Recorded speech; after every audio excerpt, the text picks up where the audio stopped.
Isso que eu vou te contar agora pode parecer um absurdo, mas o pior dia da minha vida foi também o dia que salvou a minha vida. Naquele dia, eu perdi uma coisa que eu achava que nunca poderia perder.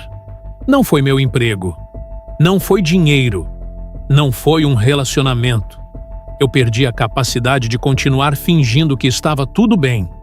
E foi exatamente isso que acabou me curando de uma ansiedade que me perseguia há anos. Se você vive com aquela sensação de que está sempre correndo, sempre atrasado e sempre devendo alguma coisa para alguém, fica comigo até o final. Porque talvez você esteja caminhando exatamente para o mesmo lugar onde eu cheguei. E eu espero, sinceramente, que você não precise chegar lá para mudar. Durante muito tempo, eu achei que estava vencendo na vida. Eu era aquela pessoa que respondia mensagens de madrugada, que abria o notebook antes mesmo do café, que almoçava olhando e-mails e que dizia, só mais 5 minutos.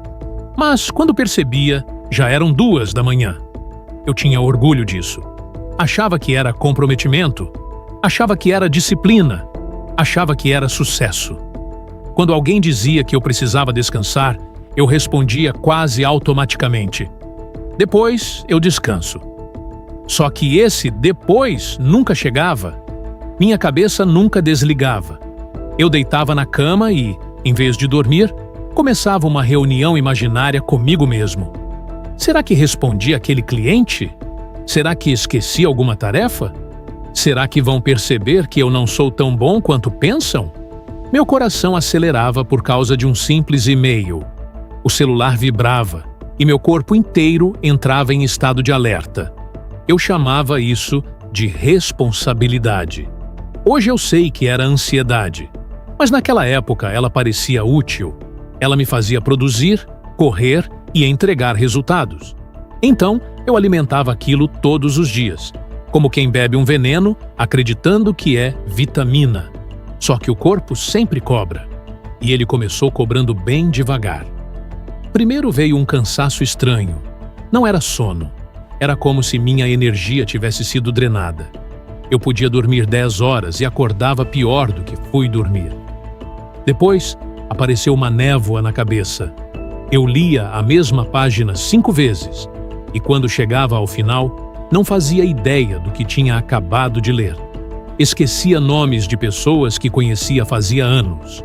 Entrava em um cômodo da casa e esquecia completamente por que tinha ido até lá. Mesmo assim, eu continuava dizendo para mim mesmo, é só uma fase.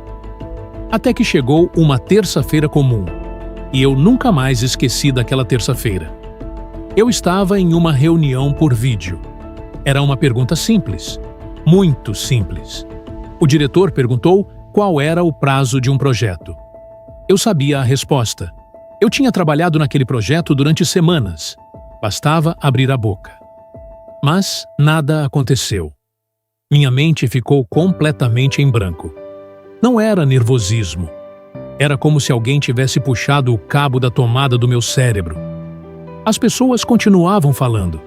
Eu via a boca delas se mexendo, mas parecia que eu estava dentro de um aquário.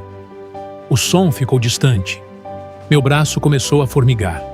Meu coração disparou. Minha respiração ficou curta. Eu tinha certeza absoluta de que estava morrendo. Fechei o notebook. Levantei tentando andar. As minhas pernas não obedeciam. Cheguei até a sala, deitei no chão e chorei. Mas não era um choro de tristeza. Era o choro de alguém completamente vazio.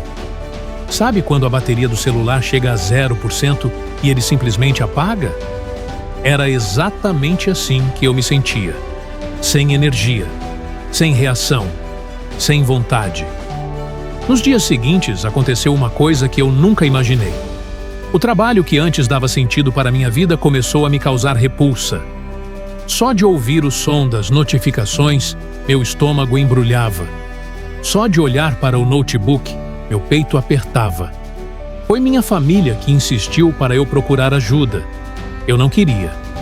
Na minha cabeça, pedir ajuda era admitir derrota. Mas eu fui. Lembro de sentar na frente da psicóloga tremendo. Ela ouviu minha história inteira, fez poucas perguntas, respirou fundo, olhou para mim e disse apenas: "Você está com burnout." Eu achei que sentiria medo, mas senti outra coisa: alívio. Pela primeira vez, minha dor tinha um nome. E quando uma dor tem nome, ela também pode ter tratamento. Foi ali que começou a reconstrução. E ela foi muito menos bonita do que as pessoas imaginam. Não existe cura em 15 dias. Não existe um fim de semana na praia que conserte 10 anos de desgaste. Eu precisei reaprender a viver. A primeira lição foi aprender a dizer uma palavra que parecia impossível: não. Na primeira vez que recusei um trabalho, passei 3 dias convencido de que seria demitido. Não fui. Na segunda vez, a culpa diminuiu. Na terceira, eu comecei a entender que colocar limites não afasta as pessoas certas. A segunda lição foi entender que sono não é recompensa, é necessidade. Durante anos eu tratei meu corpo como uma máquina. Hoje eu entendo que a minha mente mora dentro dele. Se o corpo quebra, a mente quebra junto. A terceira lição mudou completamente a forma como eu enxergo a ansiedade. Eu vivia no futuro, sempre. Na próxima conta, na próxima reunião, no próximo problema, no próximo medo.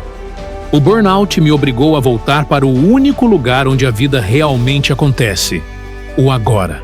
Aprender a respirar, sentir o ar entrando, perceber meus pés tocando o chão, ouvir os sons ao meu redor. Parece simples, mas foi a minha fisioterapia mental.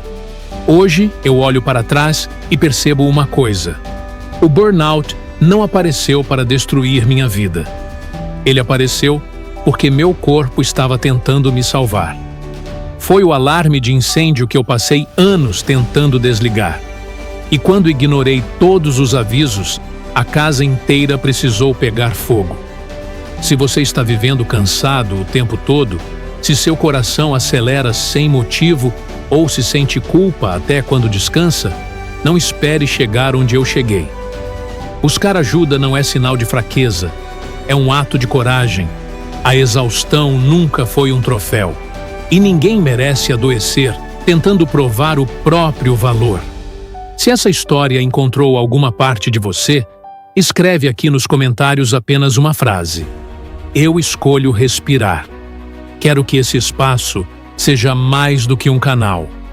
Quero que ele seja uma lembrança de que ninguém precisa enfrentar isso sozinho. Se inscreva no Ângulo Mental para continuar essa caminhada comigo. E nunca se esqueça de uma coisa: às vezes, recomeçar do zero não significa perder tudo. Significa, finalmente, começar a construir a vida certa.